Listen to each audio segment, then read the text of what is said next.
The biggest thing is that I have been doing a lot of research on my own and not following what mainstream media says, and really just kind of digging deep and realizing that our liberties and our freedoms have been at risk of being revoked for a very long time, and we have been losing them slowly.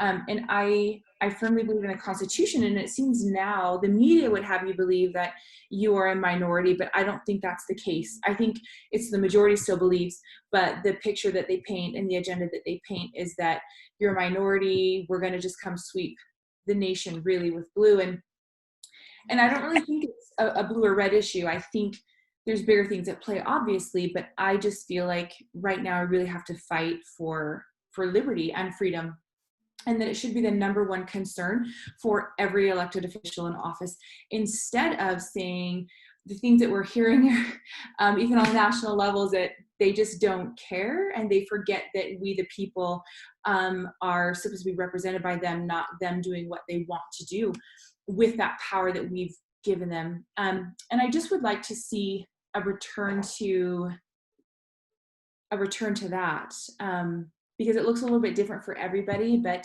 the Constitution isn't different for everybody. It's pretty black and white. And I've always been very, I guess, a constitutionalist.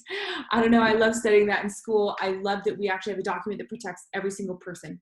And it doesn't give other people who have billions of dollars and millions of dollars rights to run world governments, let alone ours or state governments, or to, so it's kind of, for me, I guess I'm just a diehard constitutionalist. I love freedom and liberty because I've seen what happens in countries where they don't have it, where they lose it, where they slowly gave it up, and because they thought it would be better for them, and they were kind of swindled out of it and made to believe that it would be better, when really it just kind of tanks everything. And the Democratic run cities, well, Detroit is a great example, they just seem to die a slow death. And I think if we can preserve what we can preserve now, that we will be so much better off.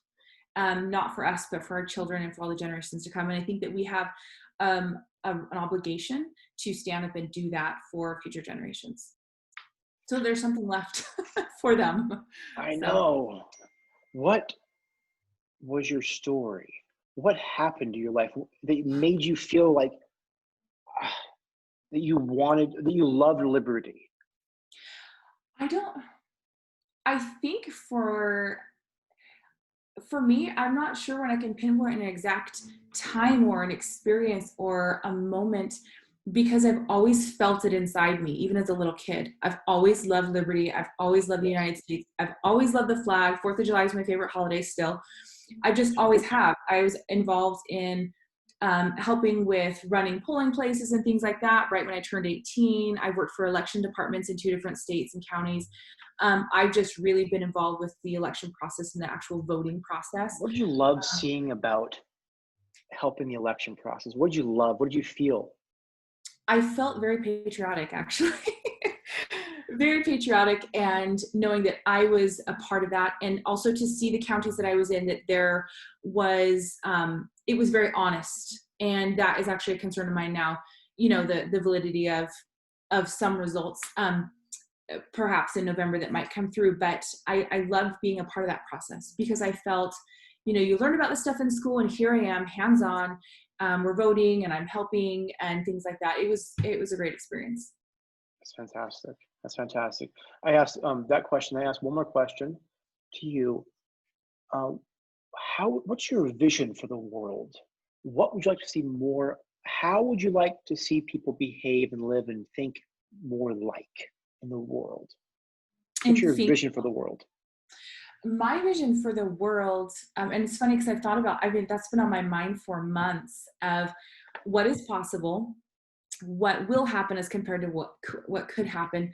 Ideally, I think it would be for us to return to a sense of respect. And I think that's the foundation and the root, because it's a respect for the Constitution. It's a respect for why our country was founded, how it was founded. And that is the exact reason why everybody has all these liberties to tear it down, which they don't really recognize the source or respect it, or say, you know what, all these hundreds and thousands of people lost their lives in these wars. And that's the reason I'm able to, burn down cities or whatever, all the things that they're doing. But I mean, I have relatives who fought in the Revolutionary War and in the Civil War. And so I just have a lot of deep roots in this country. And I would love to see a return to that as much as possible. I think if you return to that basic respect for our country, then we would see a lot of things change, because it seems like that's kind of gone out the window, and some general morale, I think too. But I would like to see us be a patriotic country and get it back in schools, like the current president's trying to do, is to change the curriculum so we're actually able to learn about those things. And where they've taken it out for so long, it's no wonder we're kind of in the boat that we're in. It just kind of seems like, you can tell if you look back, it's by design what has happened. If you put the pieces together. But I'd really like to see a reversal of that. I'd really like to see the people stand up and start demanding accountability for the people they've elected. That would be great. 100%. I love it, Nicole. That's fantastic. Great. So now you have a chance to go make more of that world possible, make it a reality by sharing your story and building your network of people. I want you to realize you have the power to do that. You have the power to go build and change people's lives one person at a time, and then help them change other people's lives. You have the power. So now I challenge you to do that, to accept the challenge and build a viral community around what you believe. Yeah, right? I've already started writing names, so. Good. Fantastic. Thanks so much, Nicole. God bless you. Bye-bye.